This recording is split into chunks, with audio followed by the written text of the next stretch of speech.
Hey guys, welcome to Physical Preparedness Group Radio episode 5. Today I want to talk to you about a video I recently saw where a guy was on day 467 of squatting every day, which is really crazy and it's really cool. But I saw a lot of people in the comments talking about good things about it, bad things about it.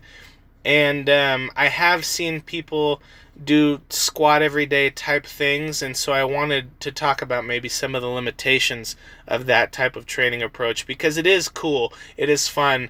I remember a while back, probably maybe 5 years ago or more, Corey Gregory, the bodybuilder fitness guy, had like a kind of pseudo West Side Bulgarian type of program where you were essentially going to go in and squat every single workout, and then you were going to go and move on to your other exercises, and it got a lot of attention, and it's cool, so a lot of people want to try it.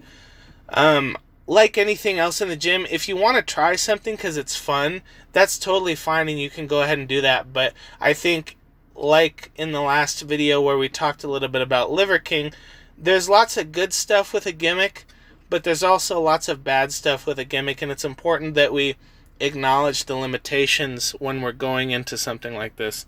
So squatting every day, it's cool, it's fun, everybody likes to squat, we like to squat heavy, but the reality is that if we go and we pick one exercise and we work up to some type of circa max, where we're getting into the 80, 90, 100% range, that we're dealing with absolutes. We're dealing with something that's kind of just, we're going to take it to its furthest conclusion, and we're not going to use any variation. A lot of people do use variation with this type of lift or this type of program, and they'll mix in a front squat or throw bands on it or whatever. But generally speaking, when you say something like, I'm going to do this exercise every day, that's cool, and like I said, if you want to try it just for fun, that's totally fine. But long term, over years and years, which we know we need to lift for years and years in order to see real progress and for us to reach our potential, that's not a realistic approach. It's not an effective approach.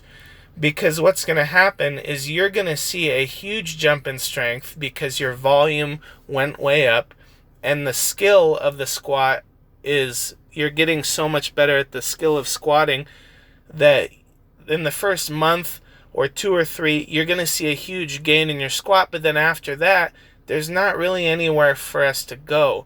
And so after you've added 25, 50, maybe even more pounds to your squat, are you going to start squatting twice a day?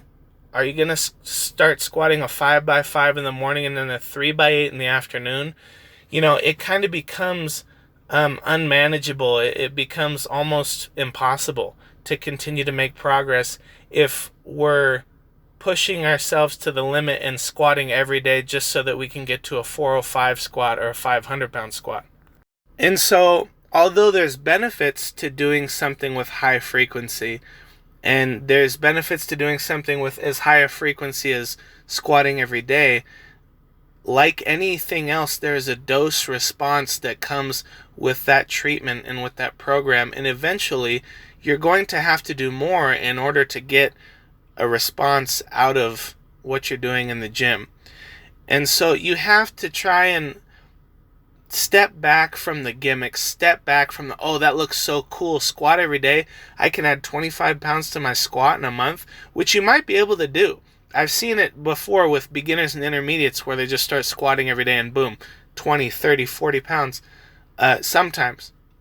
But the reality is that after that 2 or 3 months, their knees were killing them. They were having a hard time making progress.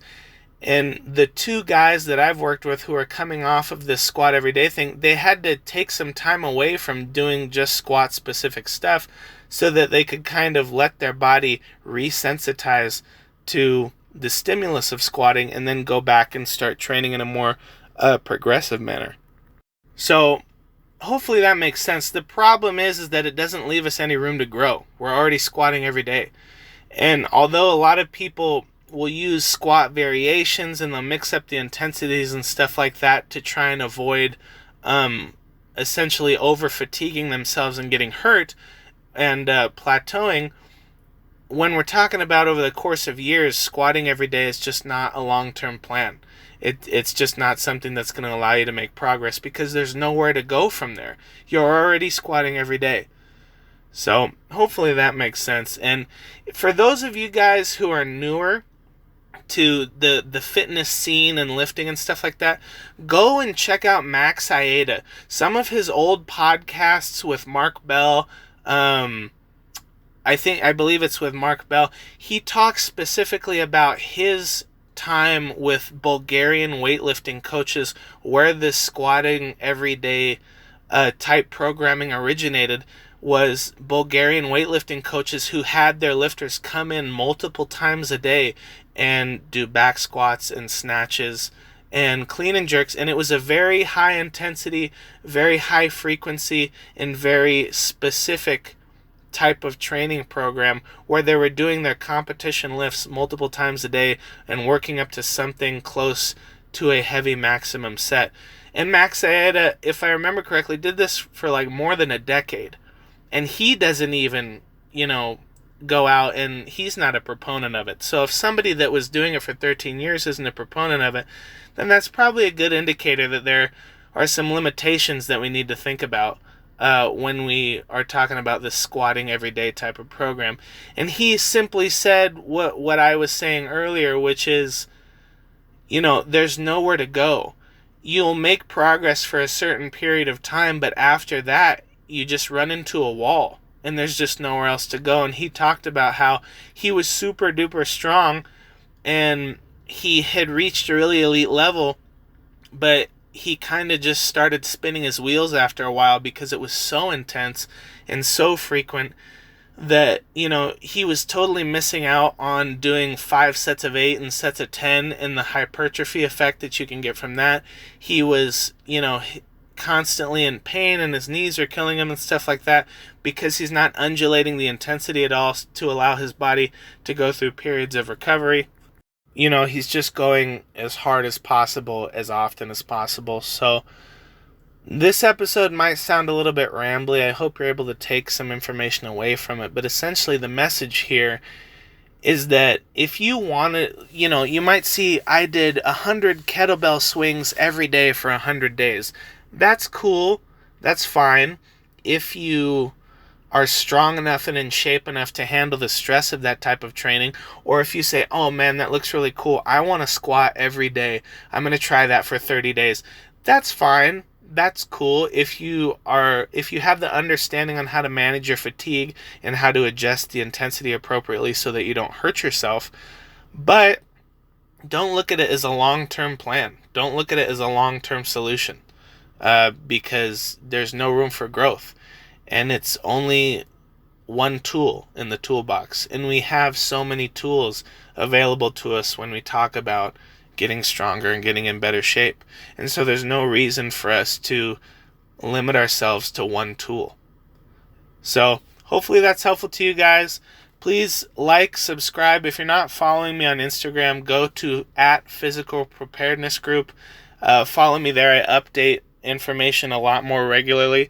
If you liked the video, please suggest things that you would like me to talk about in the future, things that you have questions about or been wondering about, and I will catch you in the next video.